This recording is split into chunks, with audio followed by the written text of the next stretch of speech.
Let there be no noise made, my gentle friends, unless some dull and favorable hand will whisper music to my weary spirit.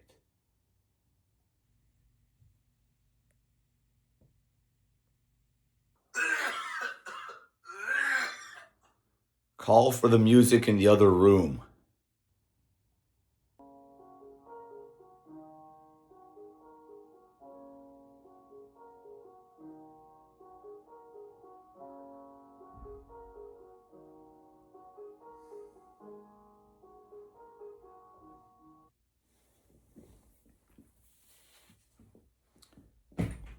Set me the crown upon my pillow here.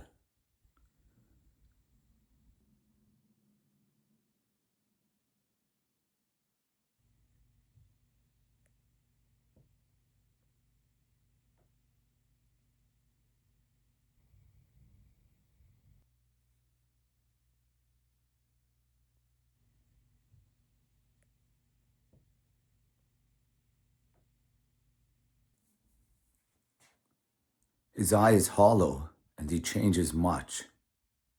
Less noise, less noise!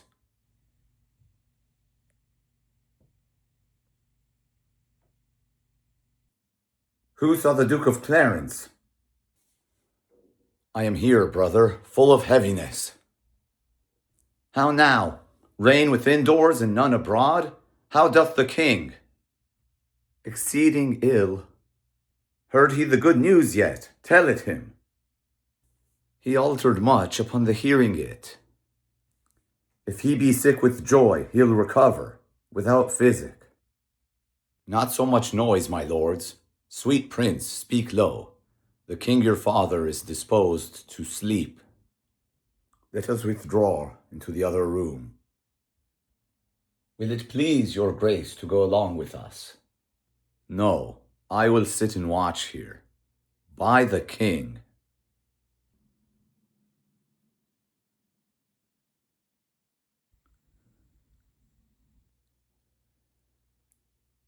Why doth the crown lie there upon his pillow, being so troublesome a bedfellow? O polished perturbation, golden care, that keeps the ports of slumber open wide to many a watchful night. Sleep with it now, yet not so sound and half so deeply sweet as he whose brow with homely biggin bound snores out the watch of night.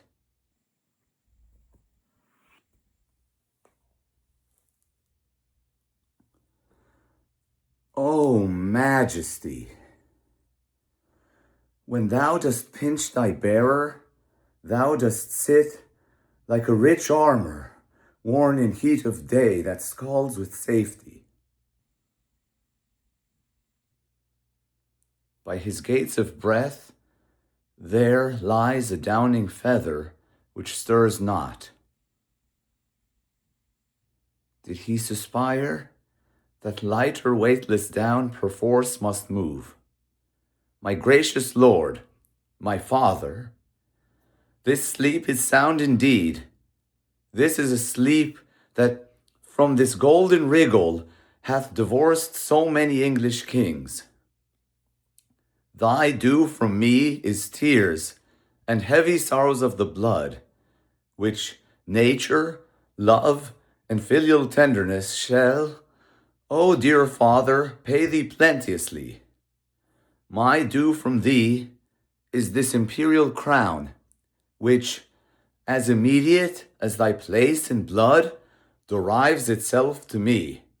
Lo, here it sits, which God shall guard, and put the world's whole strength into one giant arm. It shall not force this lineal honor from me. This from thee will I to mine leave, as 'tis left to me.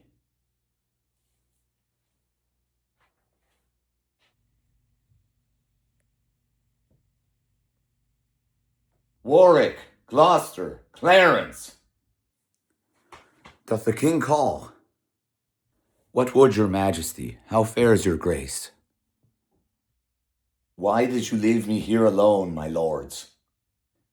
We left the prince, my brother, here, my liege, who undertook to sit and watch by you. The Prince of Wales. Where is he? Let me see him. He's not here! This door is open. He has gone this way. He came not through the chamber where we stayed. Where is the crown? Who took it from my pillow? When we withdrew, my liege, we left it here. The prince hath taken it hence. Go, seek him out. Is he so hasty that he doth suppose my sleep my death? Find him, my lord of Warwick, chide him hither. This part of his conjoins with my disease, and helps to end me. See, sons, what things you are, how quickly nature falls into revolt when gold becomes her object. For this, the foolish, over-careful fathers have broke their sleep with thoughts, their brains with care, their bones with industry. For this they have engrossed and piled up the cankered heaps of strange achieved gold.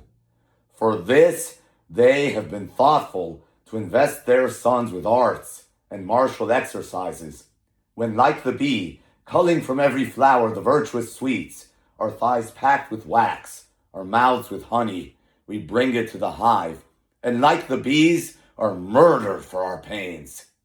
This bitter taste yields his engrossments to the ending father. Now where is he that will not stay so long till his friend sickness hath determined me? My lord, I found the prince in the next room, washing with kindly tears his gentle cheeks, with such a deep demeanor and great sorrow, that tyranny, which never quaffed but blood, would, by beholding him, have washed his knife with gentle eye drops. He is coming hither. But wherefore did he take away the crown? Lo, where he comes. Come hither to me, Harry. Depart the chamber, leave us here alone. I never thought to hear you speak again. Thy wish was father, Harry, to that thought. I stay too long by thee. I weary thee. Dost thou so hunger for mine empty chair, that thou wilt needs invest thee with my honours before thy hour be ripe? O foolish youth, thou seek'st the greatness that will o'erwhelm thee. Stay but a little, for my cloud of dignity is held from falling with so weak a wind that it will quickly drop. My day is dim. Thou hast stolen that which, after some few hours, were thine without offence, and at my death thou hast sealed up my expectation. Thy life did manifest thou lovest me not, and thou wilt have me die assured of it. Thou hidest 1,000 daggers in thy thoughts, which thou hast whetted on thy stony heart to stab at half an hour of my life. What, canst thou not forbear me half an hour? Then get thee gone, and dig my grave thyself, and bid the merry bells ring to thine ear, that thou art crowned, not that I am dead. Let all the tears that should bedew my hearse be drops of balm to sanctify thy head. Only compound me with forgotten dust. Give that which gave thee life unto the worms. Pluck down my officers. Break my decrees. For now a time is come to mock at form. Harry the Fifth is crowned. Up vanity. Down royal state. All ye sage counsellors hence. And to the English court assemble now from every region, apes of idleness. Now, neighbor confines, purge you of your scum. Have you a ruffian that will swear, drink, dance, revel the night, rob, murder, and commit the oldest sins the newest kind of ways? Be happy. He will trouble you no more. England shall double gild his treble guilt. England shall give him office, honor, might. For the fifth Harry, from curbed license plucks the muzzle of restraint, and the wild dog shall flesh his tooth on every innocent. Oh, my poor kingdom, sick with civil blows, when that my care could not withhold thy riots, what wilt thou do when riot is thy care? Oh, thou wilt be a wilderness again, peopled with wolves, thy old inhabitants.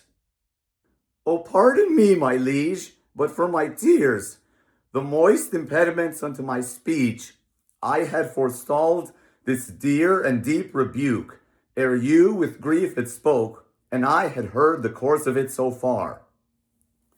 There is your crown, and he that wears the crown immortally long guard it yours.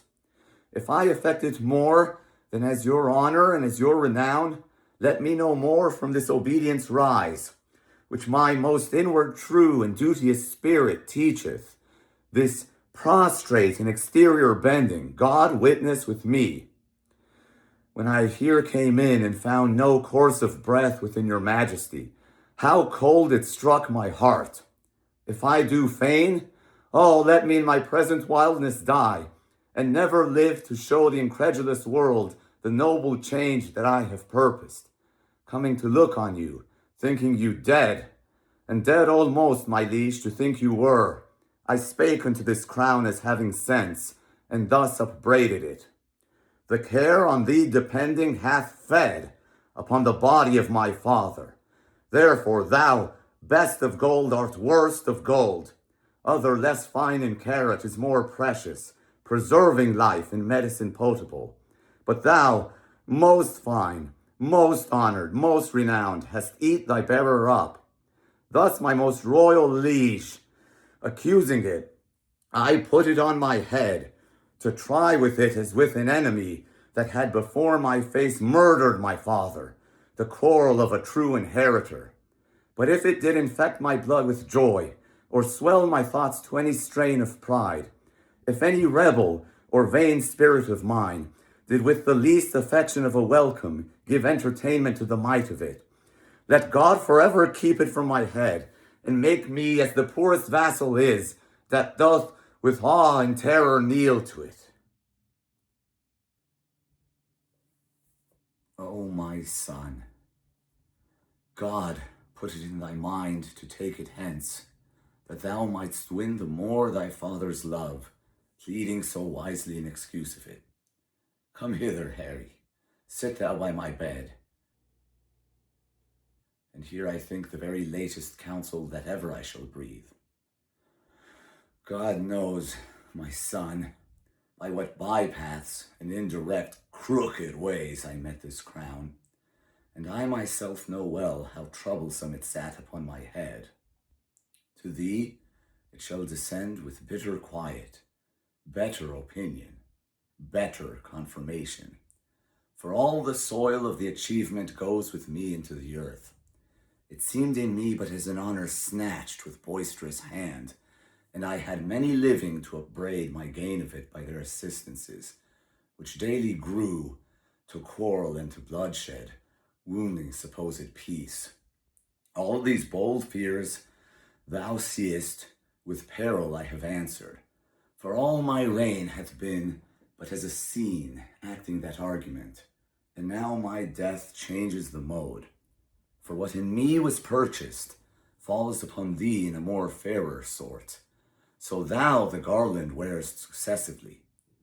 Yet though thou standest more sure than I could do, thou art not firm enough, since griefs are green, and all my friends, which thou must make thy friends, have but their stings and teeth newly ta'en out, by whose fell working I was first advanced, and by whose power I well might lodge a fear to be again displaced, which to avoid I cut them off, and had a purpose now to lead out many to the Holy Land, lest rest and lying still might make them look too near unto my state.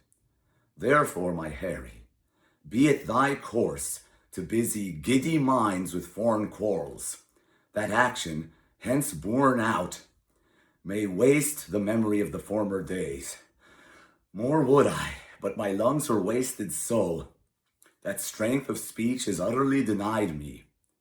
How I came by the crown, O God forgive, and grant it may with thee in true peace live. My gracious liege, you won it, wore it, kept it, gave it me. then plain and right must my possession be, which I, with more than with a common pain, 'gainst all the world will rightfully maintain. Look, look, here comes my John of Lancaster. Health, peace, and happiness to my royal father. Thou bring'st me happiness and peace, son John, but health, alack, with youthful wings is flown from this bare withered trunk. Upon thy sight my worldly business makes a period. Where is my Lord of Warwick? My Lord of Warwick? Doth any name particular belong unto that lodging where I first did swoon? 'Tis called Jerusalem, my noble lord. Laud be to God, even there my life must end. It hath been prophesied to me many years I should not die but in Jerusalem, which vainly I supposed the Holy Land. But bear me to that chamber, there I'll lie, in that Jerusalem shall Harry die.